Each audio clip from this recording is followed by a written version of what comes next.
இந்த கால குட்டீஸ்க்கு தெனாலிராமன் கதை தெரியுமோ? படிச்சிருப்பீங்க.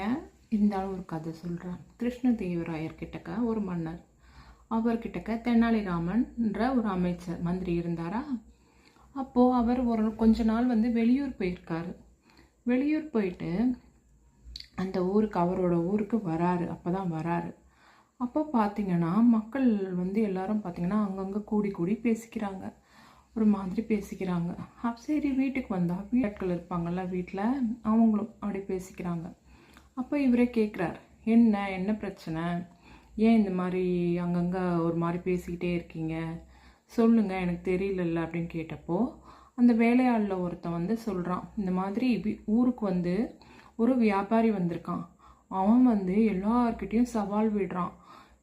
நான் சொல்கிற என்கிட்ட இருக்க பொருளில் கரெக்டான எடை யாருன்னா சொன்னாங்கன்னா அந்த எடைக்கு எடை உங்களுக்கு நான் பொன் தரேன், இல்லாட்டி நீங்கள் எனக்கு அடிமை ஆகிடணும் அப்படின்ற மாதிரி சொல்கிறானா.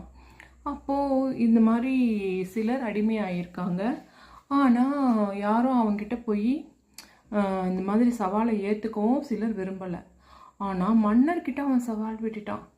நான் சொல்கிற ஒரு பொருளோட எடையை கரெக்டாக சொல்லிட்டீங்கன்னா நான் உங்களுக்கு இடைக்கடி பொண்ணு தந்துடுறேன், இல்லையா நீங்கள் எனக்கு அடிமை. மன்னர்கிட்டே சவால் விடுறான் அவன். அந்த நேரம் பார்த்து அரசவைக்கு தெனாலிராமன் போகிறான்.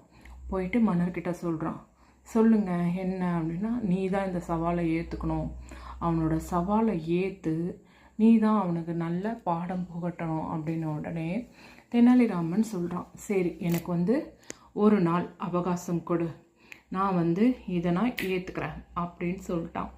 சரின்னு வீட்டுக்கு போகிறான். வீட்டுக்கு போயிட்டு அவங்களோட ஒய்ஃப் கிட்டக்க பேசிகிட்டே இருக்கிறப்போ திடீர்னு இவனுக்கு ஒரு யோசனை வருது. நதி, படகு, மரக்கட்டை, ஓகே வாடா பார்த்துக்கலாம் அப்படி சொல்லிட்டு மறுநாள் போகிறான். போயிட்டு நதிக்கரைக்கு வர சொல்லிடுறான். எல்லாரையும் நதிக்கரைக்கு வர சொல்லிட்டு பெரிய பெரிய மரக்கட்டைங்களெல்லாம் இது பண்ணிடுறான். அப்போது ஒரு பெரிய படகு, மரக்கலம், அதை ஆற்றுல நதிக்கரையில் விடுறாங்க. விட்டோடனே அந்த படகுல யானையை ஏற சொல்கிறான். யானையை ஏற சொன்ன உடனே அந்த யானை ஏறுது. அந்த யானை ஏறின உடனே அந்த படகு மூழ்குது தண்ணியில் மூழ்கின உடனே அந்த இதோ குறித்து வச்சுக்கிறான், ஒரு மார்க் பண்ணிவிட்டு யானை இறங்க சொல்லிட்டு அந்த அளவுக்கு பெரிய பெரிய மரக்கட்டைங்களை ஏற்றுறான் படகுல. அதே அளவுக்கு இறங்கின உடனே அதை குறிச்சிக்கிறான். மரக்கட்டைங்களை ஏற்றின பிறகு வர மார்க்கை குறித்து வச்சுக்கிட்டு அந்த மரக்கட்டைங்களை தனியாக போட்டு வெயிட்டை போட்டு